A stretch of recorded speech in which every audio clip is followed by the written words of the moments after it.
Hello, lovely people. Welcome to my November fiction wrap up.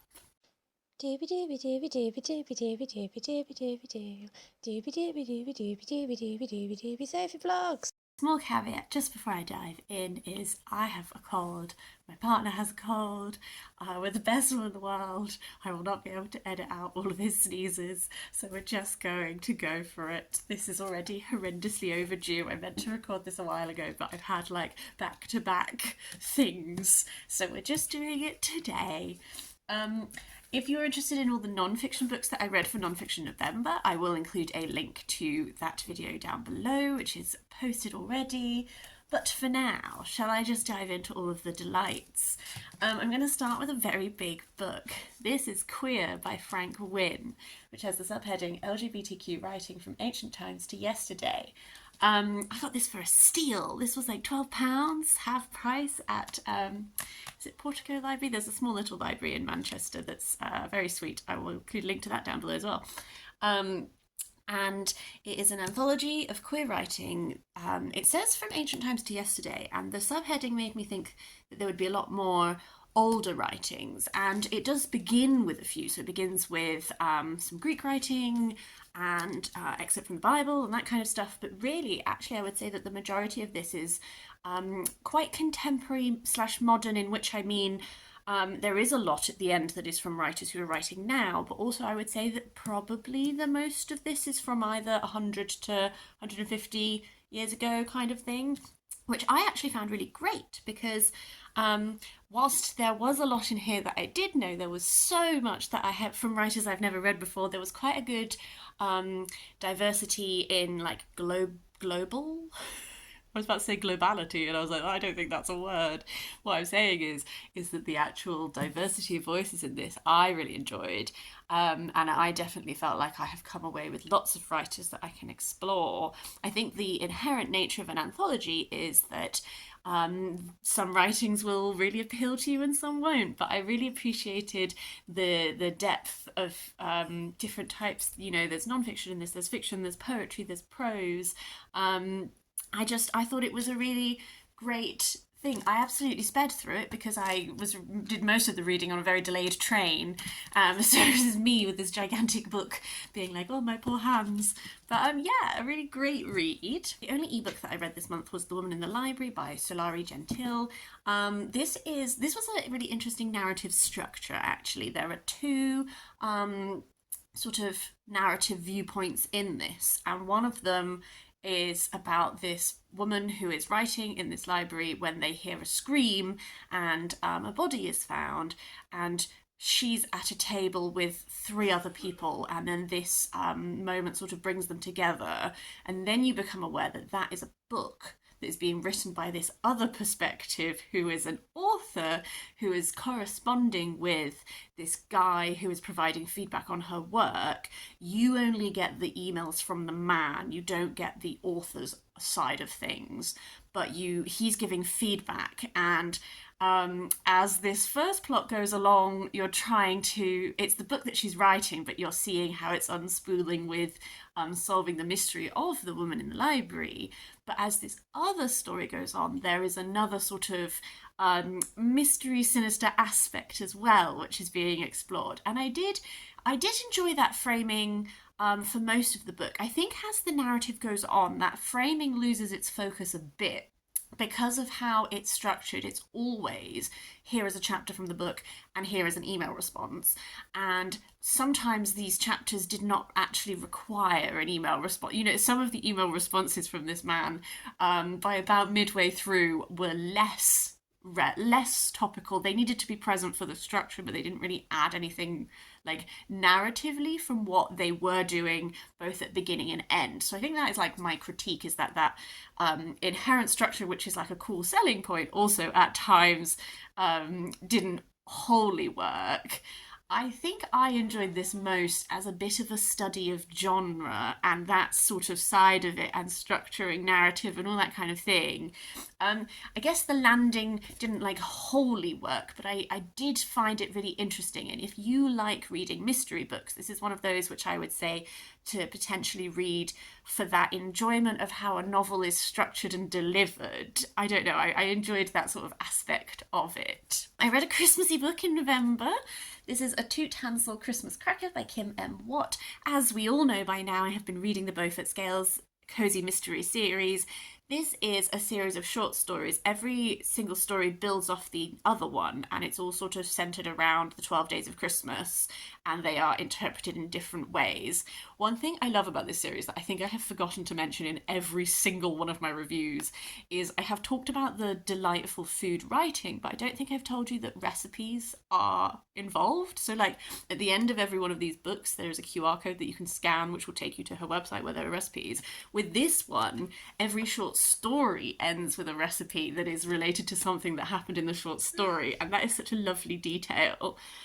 Plot-wise, I have now since read the next book in the series, and things in this are referenced, so it's not a pointless collection in that progress is made narratively that is then continued in the rest of the series.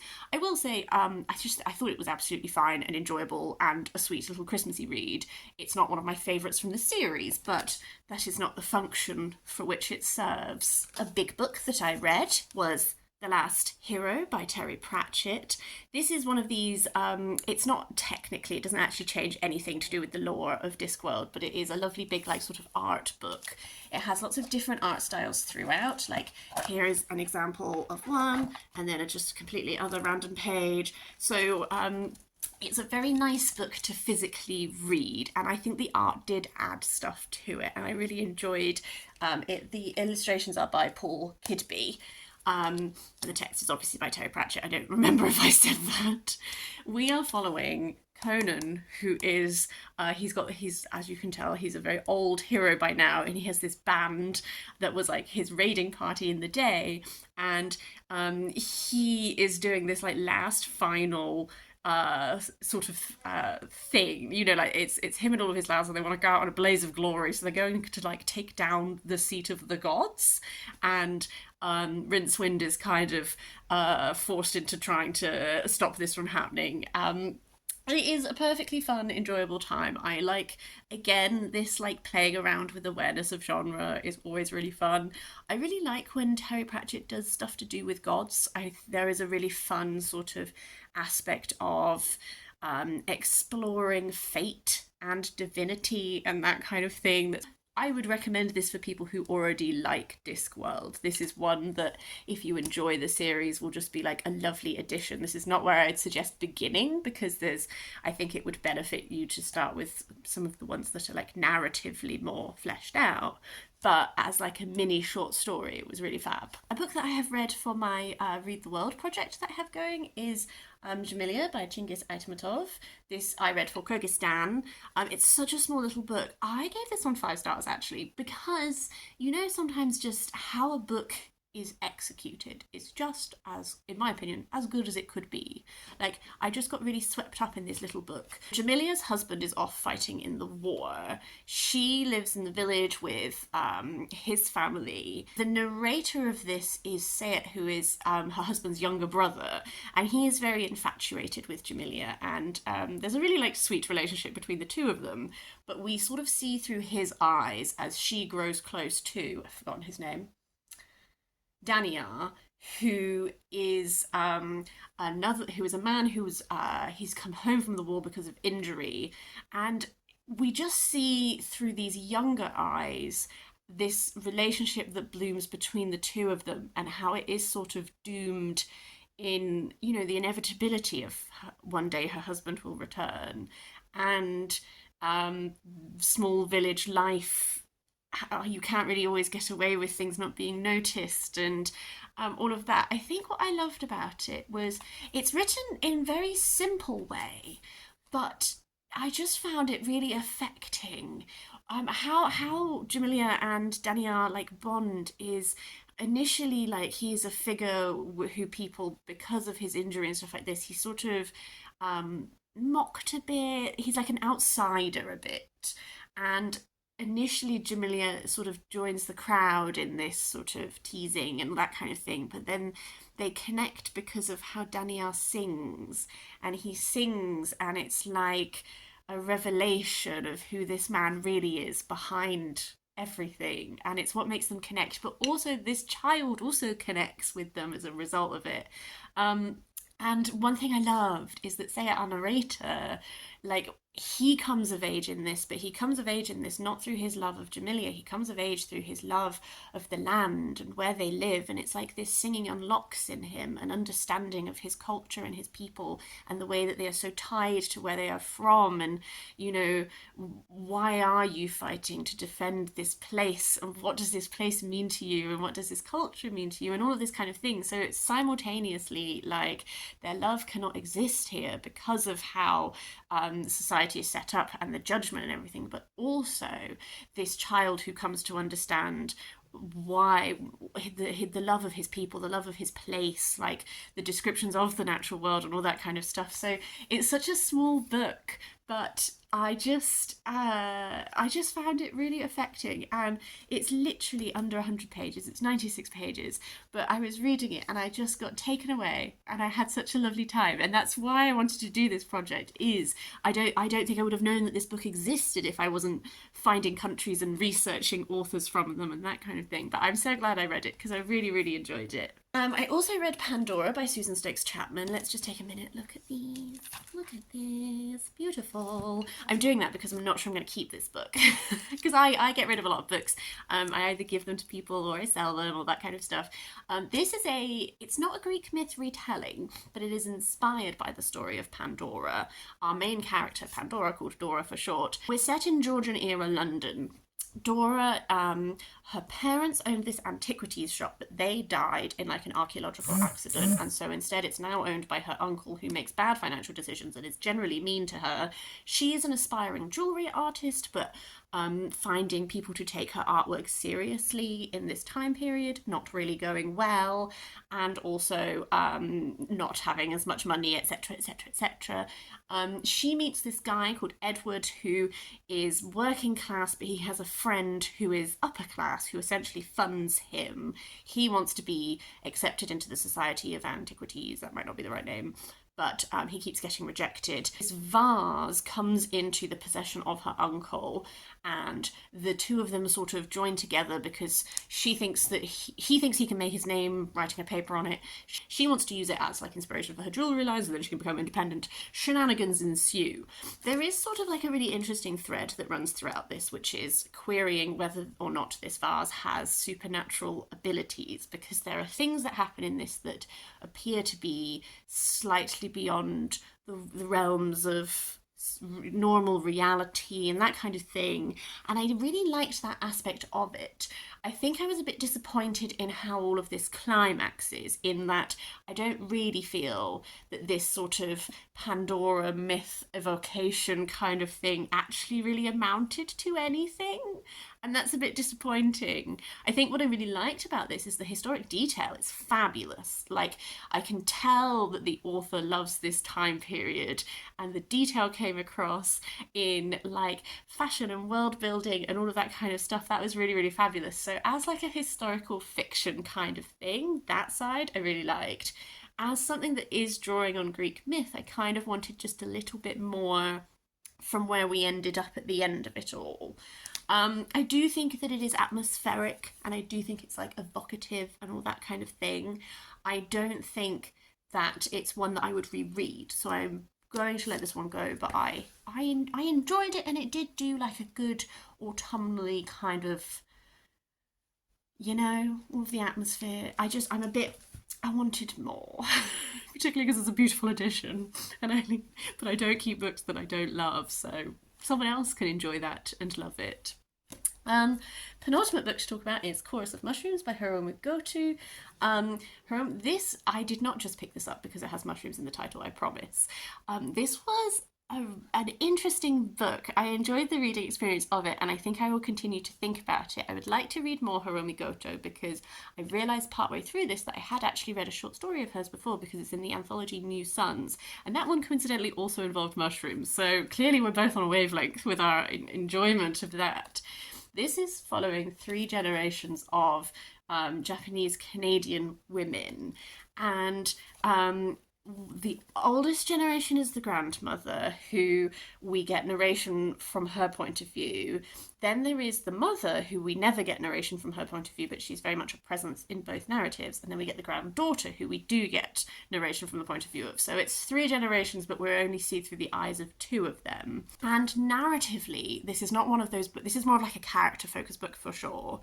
And essentially, this family, they live in Canada, and they own a mushroom farm, and they live in quite a rural area. And so the grandmother historically has always just, since she came to live with the family, sat in this one chair. She only speaks Japanese. I really enjoyed the relationship between grandmother and granddaughter.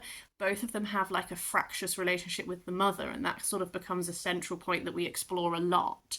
But at one point, the grandmother decides that, quite early on, she decides she's going to leave, and she disappears from their world, but you still get to see some of her narrative. But the grandmother does storytelling a lot, and there's a lot of the structure of this like is evoking like oral storytelling narratives. Like, she tells stories to her granddaughter in Japanese, but we get told it in English, so we understand. But then you question how much the granddaughter understands, but it definitely influences her.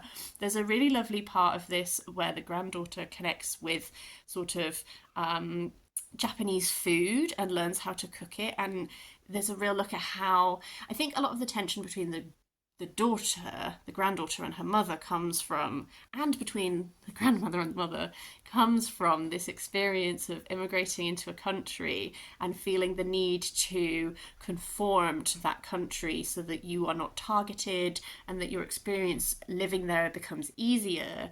But then that means that there's tension between the generations, between not having access to one's culture and not having those things passed down, and then finding a way of making all of that work together. I don't know. It's one that I think it reminded me at the edges of and you a little bit, in that sometimes, particularly with the storytelling, it felt a bit dreamlike and that sort of thing. Also at the edges, like Maxine Hong Kingston, again, in how some of the narrative is being told, and in this like sort of awareness of construction and storytelling again. It was very, I keep using the word atmospheric, but it was, and I felt like I existed in this sort of other place while I was reading it, and I really enjoyed that. So Hiromi Goto is an author that I would like to explore more. I'm very interested in what other things she's written. The final book I read was A Fighting Man of Mars by Edgar Rice Burroughs. This was a gift from my lovely friend Mark, who has been working his way through the John Carter books, and he bought this one for me because it's sort of like an accessible one that you don't really need to know the backstory for. So this is set in the world of John Carter, which is like on Mars, or Barsoom, I think I'm right in saying that Barsoom is the word for Mars. There's lots of language in this.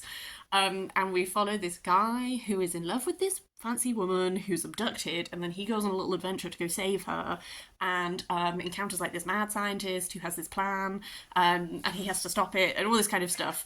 What I enjoyed about this was sort of like, it's a very much like a classic sci-fi adventure story for sure.